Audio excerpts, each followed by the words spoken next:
NVIDIA may be America's top performing stock after more than doubling this year alone. But if you're holding NVIDIA or thinking of buying it to get a stake in the 7 trillion AI market, you're going to want to see Mark Chaikin's new AI prediction first. Mark is a regular on many major news outlets from Fox Business to CNBC and built the stock indicator Wall Street uses to find winning stocks. His award-winning system flashed buy on Tesla before it climbed 335%, Moderna before it climbed 300%, and Riot Blockchain before it climbed 10,090%. It also found NVIDIA at the start of 2023 before its massive bull run. But right now, Mark is stepping forward to warn people to stay away from NVIDIA. My system has indicated that NVIDIA is no longer the best stock to buy to profit from AI, Mark says. In fact, it just flashed buy on a totally different AI stock. And today, he'd like to hand you the name and ticker symbol of his #1 AI stock to buy right now. For a limited time, you can get this information for free at aifrenzy2023.com. Again, that's aifrenzy2023.com for a free copy of his new report. Hi, this is Daniela Cambone, and welcome back to the Daniela Cambone Show. Well, when the world feels like it's going to hell in a handbasket, there are certain people I turn to immediately. Gerald Celente is at the top of that list, and that's why I felt it was so important to bring him on today. Gerald of the Trends Journal, thank you for joining me. Thank you for having me.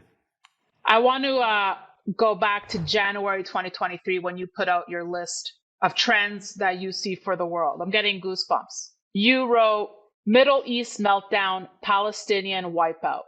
That was one of the top trends you forecasted.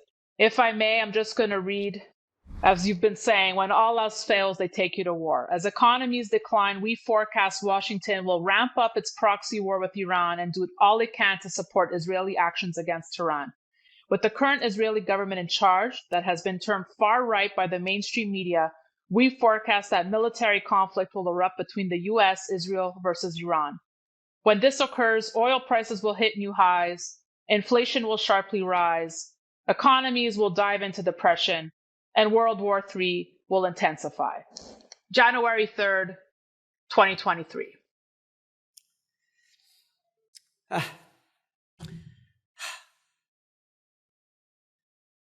You know, my business is to forecast trends, and I see the future, and if we don't have peace on earth, it's going to be hell on earth. And you're not permitted to speak about peace. You're not allowed on the mainstream media if you come out for peace. Am I making this up? No, I have major peace rallies up here in Kingston, New York. Thousands of people show up. Big names. Matter of fact, the one I had in May, I had Dennis Kucinich here, RFK Jr.'s national campaign manager. Zero press coverage, nothing from the media up here. Oh, I only have speakers like Judge Andrew Napolitano, Scott Ritter, top people. Zero coverage. Tune in the mainstream media. We got to keep fighting that Ukraine war. We got to stop those Russians. No talk about peace. You're blacklisted. Not making that up.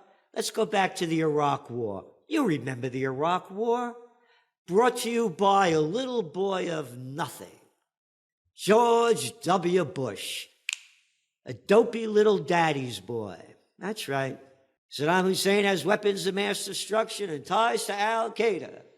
Why, if you deny that, you believe in misinformation or whatever. Don't believe me, go to fairness and accuracy in reporting. They had all the numbers out there of who the mainstream media brought on to talk about the war. You got like 1 or 2% that were anti-war. So the same thing's going on now. You know, when I was a kid, used to have us hiding under a desk in case an atom bomb went off. Sirens going off. I'm a little kid. Every time I saw an airplane, I'd freak out. I thought the Russians were going to drop an atomic bomb. And to show you, and then when we were in high school and you couldn't go under a desk anymore, they put us up against the wall with our hands behind our heads and said things like, and if you see a flash, don't look at it. Like if an atomic bomb went off.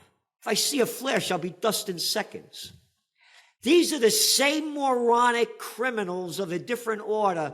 You stand 6 feet apart because the wind blows in exactly 6 feet in straight lines, and you won't get COVID. Yeah. Oh, and then you're in an airplane, you better put on that mask or we'll throw you the hell off. But when you're eating and drinking, you can take your mask off because COVID knows when you're eating and drinking. And when you're in a restaurant, you walk in with that mask. But when you sit down, you can eat without the mask on because COVID knows that you're sitting down at that level and doesn't bother you. These are the same stupid bastards and bitches, to be equal, that had us hiding under a desk in case an atom bomb went off. Like that's going to make a difference. You obey us. If you don't obey us, you believe in misinformation. And that's the same thing going on now. I came to tears when you started talking about what I had forecast back in the beginning of the year of a Middle East meltdown. People better get this in their head. We got a war going on in Ukraine, fighting the Russians. No, it's not a proxy war. We're at war. Hey, Daniela, give me some guns and a grenade. I want to go blow the guy's brains out next door. Are you an accessory to the crime? Oh, and now with the Middle East is blowing up. Oh, and now our new chief of staff, as the United States is sending military equipped ships, the big aircraft carriers, a whole military shipload of ships out off the coast of Israel, sending more weapons. He warns you Iranians better not get involved in this. What the hell are we doing over there? It's why we could go anywhere we want. We could kill anybody we want in any country. You like the Afghan war? Oh no, I grew up during the Vietnam War. You got a bunch of maniacs in charge, from hiding under a desk to the COVID war to these wars. Not a peep about peace, and of course I launched Occupy Peace. And I'm a warrior for the Prince of Peace. So you're not allowed to talk about peace. You're only allowed to swallow the crap. Why those, again, we go into now what just happened. You read the Trends Journal. You get it. Week after week after week after week after week, since the Netanyahu government's got in here, that they call far-right extremists, day after day, they're slaughtering, making the lives of the Palestinians totally disgusting. And again, all the facts are there, and I want to make this clear. Do not call me an anti-Semite. Just like I'm not an anti-American for not wanting wars, I write about facts. And to make it clear, to make it really clear, 3 of my last 4 girlfriends were Jewish. So take it easy.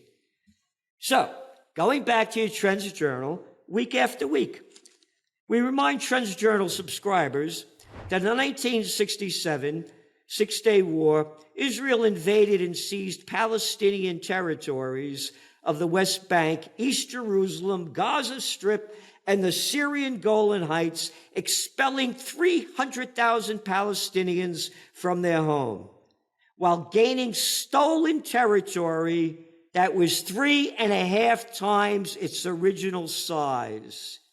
To date, some 670,000 Israelis live in occupied West Bank. Oh, occupied West Bank? You mean you invaded this place and took it over? Oh, no, why, that's fine. How dare you say we shouldn't do it? I know, Moses came down, I think it was one of the 15 commandments. He dropped the 5 that said you could take any land that you want. Don't want to hear this stuff. And again, we only put the facts in. And the facts are that Israeli settlements are illegal under international law. They violate Article 49 of the Fourth Geneva Convention of 1949, which states, the occupying power shall not deport or transfer parts of its own civilian population into the territory it occupies. And I could go on. You could go to the UN, their condemnation. Here, this just came out. Reuters, UN says civilian sieges prohibited as Israel strikes Gaza. The UN Humanitarian Office said on Tuesday, October 10th, that nearly 200,000 people, or nearly a tenth of the population, have fled their homes in Gaza since the start of hostilities, and they are poised for shortages of water and electricity due to the blockade. Israeli air operations have struck residential buildings, including large tower blocks, as well as schools and UN buildings across Gaza, resulting in civilian casualties, the United Nations Human Rights Chief said. And it goes on. So this is terrible. And again, Gaza's been occupied and taken over by Israel, what, since 2007? You can't get in, you can't get out. It's an open concentration camp. So look what's going on over there. No talk about peace. And my fear is World War III has already begun, and these maniacs in charge as the, don't believe me, go to the Wall Street Journal on October 10th. Go to the second section. The top story about how shipping costs are down 90% from 2022 because such less shipments of goods is floating out of Asia into Europe and America. You hear it? As I said, when all else fails, they take you to war.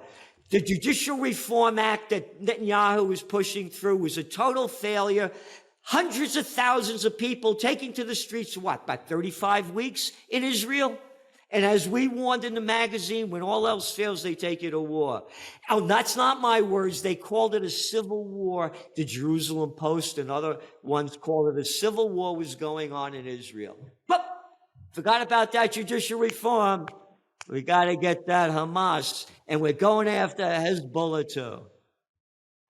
I don't want your comments to be misconstrued because you're not picking sides. I know you fully condemn the killings that happened Absolutely in Israel. So let's be clear with that. Absolutely. Your bigger point, and I don't want to speak for you, but I want that to be clear because when I was at your house a few months ago, when we were at the height of the Ukraine, Russia, and you kept saying to me, no, not forget that, but the Middle East is the hotbed, and that's why it was so important for me to bring you on, because you've been screaming and warning about this eruption for as long as I've known you, Gerald. You've been warning about what just took place this past weekend. I want to bring up the $6 billion in funds that everyone's been talking about. The Biden administration has pushed back on claims that a prisoner swap with Iran last month helped fuel the terrorist attack on Israel. Republicans were quick to connect the assault to the $6 billion in funds that were unfrozen as part of the prisoner swap between the U.S. and Iran. But let's be clear, the deal to bring U.S. citizens home from Iran has nothing to do with the horrific attack on Israel. Not a penny has been spent. This is the latest from State Department spokesperson Matthew Miller. Any takes on this $6 billion and whether America lined the pockets of Hamas? No, I don't see any. Excuse me, I don't see any connection. Again, I want to make this very clear again. You can go to different sites like Consortium News, and read articles in Common Cause from women like, or people like Phyllis Bennis. Phyllis Bennis is a fellow of the Institute for Policy Studies and serves on the National Board of Jewish Voice for Peace. So what I'm saying is, when you read what they're saying and others, they're blacklisted, just like those who came out against the COVID war were blacklisted, those that came out against the Iraq war were blacklisted, those that came out against the Afghan war were blacklisted. There's also this other guy, Norman Finkelstein, puts up great articles, all Jewish people, in what they think. And I want to read this from Chris Hedges, because Chris Hedges is not just a regular, nobody anyplace. He's a Pulitzer Prize winner. And he's a journalist for 15 years with the New York Times, mainstream media. And he served as the Middle East bureau chief as well, and spent many years in the Middle East. I want to read from his article that came out on Monday in Consortium News. Israel follows the colonial playbook, death for death, atrocity for atrocity, but it is always the occupier who initiates this macabre dance and trades piles of corpses for higher piles of corpses. The indiscriminate shooting of Israelis by Hamas and other Palestinian resistance organizations, the kidnapping of civilians, the barrage of rockets into Israel, drone attacks on a variety of targets, from tanks to automated machine gun nests, you ready? Are the familiar language of the Israeli occupier. Israel has spoken this blood-soaked language of violence to the Palestinians since Zionist militias seized more than 78% of historic Palestine, destroyed some 530 Palestinian villages and cities, and killed about 15 Palestinians in more than 70 massacres. Some 750,000 Palestinians were ethnically cleansed between 1947 and 1949 to create the State of Israel in 1948. That's from him. So you're asking me, am I opposed to what's going on and what Hamas did? Absolutely. But why? And I'll give you the example. Why, when I pick up the papers, when all this began on Saturday in Sunday's papers, the headlines are Hamas attacks Israel and the big tragedy of this. But it's not a tragedy when Israel does it. No, we'll bury that on page 22 down at the bottom. So the hypocrisy here is in front of everybody's eyes. I'm totally against the war, but I totally understand why it's happening. If you were locked up, if somebody broke into your house, and you and your children and your husband, the gang comes in, we're in charge of your house. You're not leaving here. You're going to do everything we tell you to do. And they're there day after day, week after week, month after month, year after year. You think you're going to do something that's off the charts to stop this from happening? This will not end unless we have true peace. It's only going to escalate, just as if someone broke into your home. And you talked about the leaders. How stupid can you be to look up to an out-of-his-mind Biden? No, I know. You're on the other side. You love it when McConnell freezes up. All right? These are the people telling you what to do. Oh, they had Dianne Feinstein there. Oh, my God, Dianne Feinstein died. How terrible. They care when your mother dies, your father dies, or anybody else dies? Oh, no, but the senator died. She was dead before she died. These are the people that are telling us what to do. The people better stand up. If they don't unite for peace, we are going to be annihilated in war. Oh, they asked this cat by the name of Albert Einstein, knew a thing or two about making the atomic bomb. Yeah. What kind of weapons will be used to fight the Third World War? Right. He said, I don't know. But they'll be using sticks and stones to fight the fourth. I want to bring up when I spoke to you last year on the train going to Philly.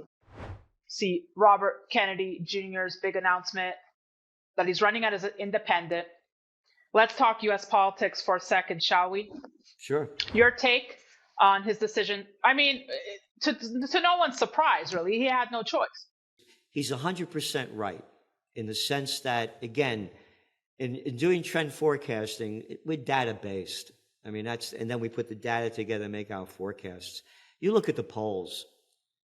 The polls keep showing, they keep putting up the crap, who's going to beat, whether Biden could beat Trump or Trump could beat Biden. But then you got to look at the other polls. And the other polls show that people don't want either, or they're not happy with either of them. And then you look at the other polls, and again, these are like, these aren't like rookie polls, like Gallup poll. American people look at Congress lower than they do used car salesmen. I'm not making that up.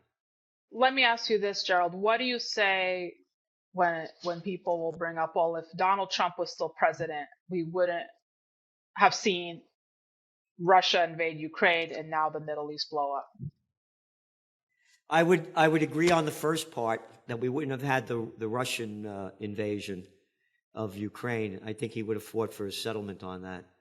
But on the Israeli end, he's totally on the opposite side. He was the one that took moved the United States embassy from Tel Aviv to Jerusalem, giving more power to the Israelis in Jerusalem, and the Arabs have.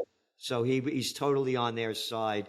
He got a lot of dough from that guy, forgot his name, that gave him tons of money. So he's on their side. He's not on the American side in the sense that the American side is not to get involved and try to bring peace. I guess this is obviously, I'm stating the obvious, a very heavy conversation. They're uncomfortable conversations to have, but we have to have these conversations. And to wrap here, Gerald, I mean, how can one be optimistic for peace, right? It's what are you doing? It's for like it? we've been waiting for this peace at least since I've been born, just like I've been waiting for them to end hunger in Africa. And you have to do something.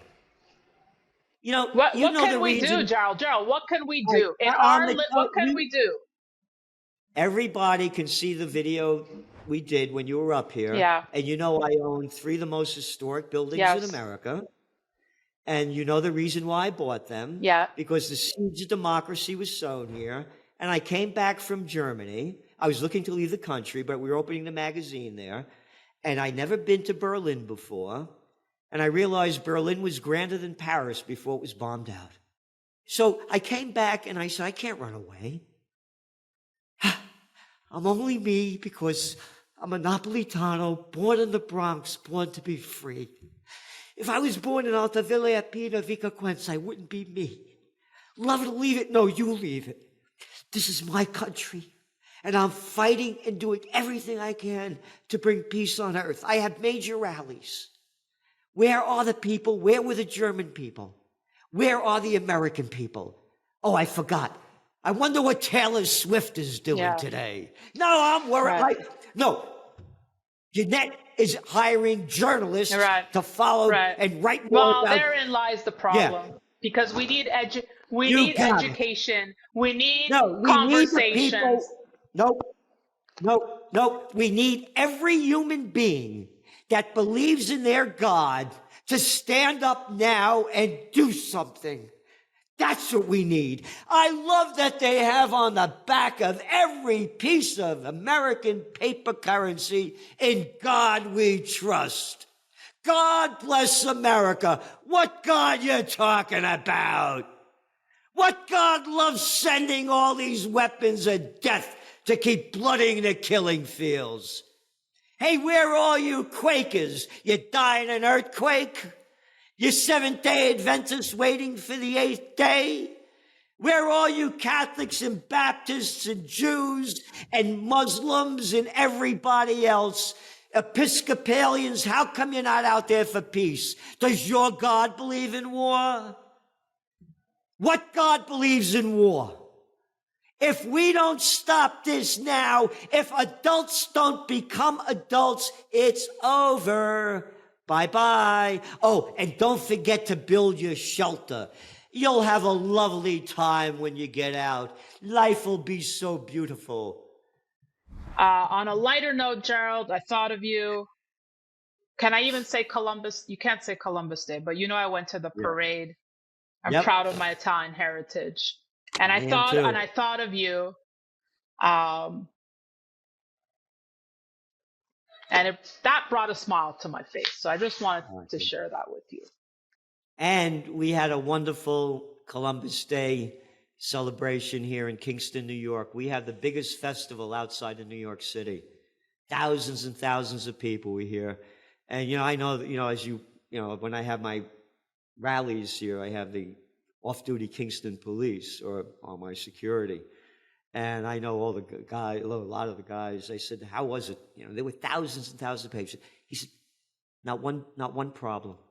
Not one problem. And that's the way it has to be. Yeah. Yeah. It has to be party time. Let's bring, let's lift the spirit of humanity. Absolutely. For that moment amongst all this horrific atrocity happening, to see my kids smiling at that parade, Gerald, even, for whatever time we were out, it just brings you back, and just makes you think exactly what you said. We need to get back to that goodness, to pureness. Anyhow, thank you. It's heavy stuff, heavy stuff. Thank you for watching. We'll have more content coming your way. You can sign up at the Daniela Cambone Show. And we are headed to Las Vegas for the Stansberry Alliance Conference. The link, DannyVegas2023.com. Again, that's DannyVegas2023.com. That's it for me. Thanks for watching.